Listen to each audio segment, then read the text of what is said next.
Good evening.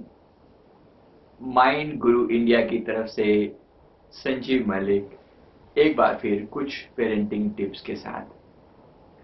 ये tip specially home makers के साथ हैं, वो मॉम्स जो वर्किंग नहीं हैं, उनके लिए कुछ खास बातें। एक तो सबसे पहली बात जो मैंने देखी है, अगर मॉम्स ने अपने करियर को छोड़ दिया है, बच्चे के होने के बाद कुछ टाइम के लिए अपने करियर में ब्रेक दिया है, तो ये चीज उनके दिमाग में कहीं ना कहीं चलती रहती है और अनफॉर्चुनेटली अननोइंगली वो उस बच्चे के सामने भी ये बात कई बार कर देते हैं कि मैंने तुम्हारे लिए अपना करियर छोड़ा। बच्चे के सामने भी ये बात कर देते हैं, मैंने तुम्हारे लिए अपना करियर छोड़ा, मैंने तुम्हारे लिए जो है अपनी इतनी अच्छी खासी पेइंग जॉब छोड़ दी। अब एक छोटे बच्चे के मन पर इसका क्या असर पड़ता है, सोचिए। क्या आप बच्चे पर एहसान कर रहे हैं? सॉरी, ऐसी कोई भी बात बच्चे के सामने मत कीजिए। दूसरी बात, बच्चे को हर टाइम अवेलेबल मत रहिए। बच्चे के लिए हर टाइम आप अवेलेबल हैं। जब भी वो देखता है घर में आपको, अपने सामने ही पाता है। इससे बच्चा आपकी कदर भूल जाता है, आपकी रिस्पेक्ट भूल जाता है। जो चीज बाय डिफॉल्ट अवेलेबल है, उसने कभी गैप देखा ही नहीं, ऐसा टाइम देखा ही नहीं कि मां ना हो, उसको मां के लिए इंतजार करना पड़े। इस केस में वर्किंग मॉम थोड़ा सा एक बेटर एज लेती हैं। घर पे रहकर इसका मतलब ये मत समझिए कि आपने कुछ गलती की है।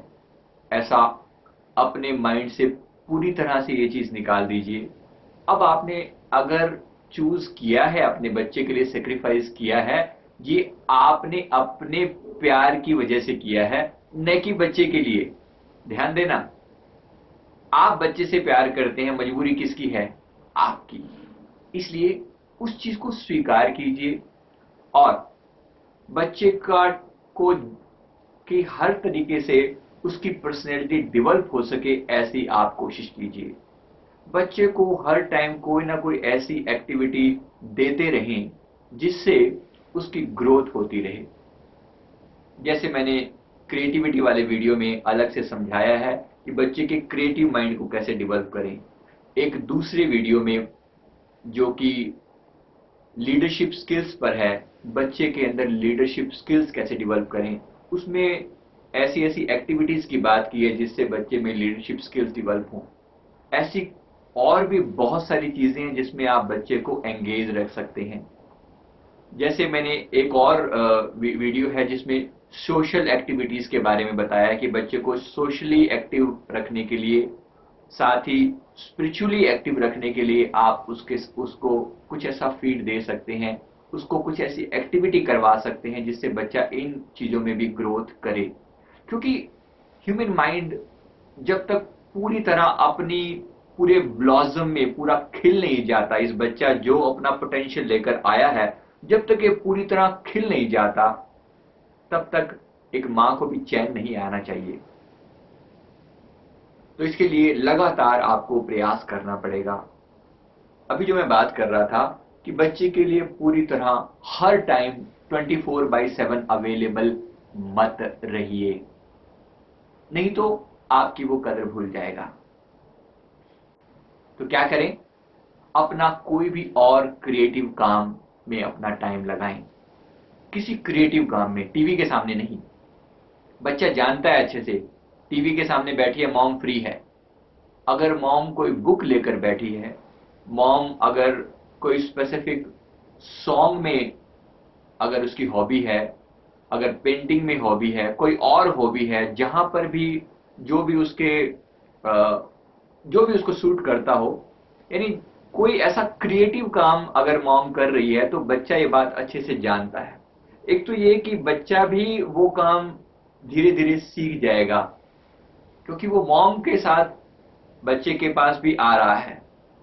तो किसी ना किसी क्रिएटिव काम में लगे रहिए और बच्चे को टू मच अवेलेबिलिटी मत दिखाइए, बच्चे को बहुत ज्यादा सिक्योरिटी मत दिखाइए, बच्चे को हर बात के लिए टोका टोकी मत करिए, क्योंकि आप घर पर अवेलेबल हैं। सोच कर देखिए, अगर आप घर से दूर होते, अगर आप थोड़े टाइम के लिए घर से दूर होते, क्या बच्चे के सामने न होते, क्या आप हर टाइम बच्चे पर इसी प्रकार से निगरानी रखते? बच्चे को कुछ चीजें तो तोड़फोड़ करने के बाद ही समझ में आती हैं, तो उसको करने दीजिए।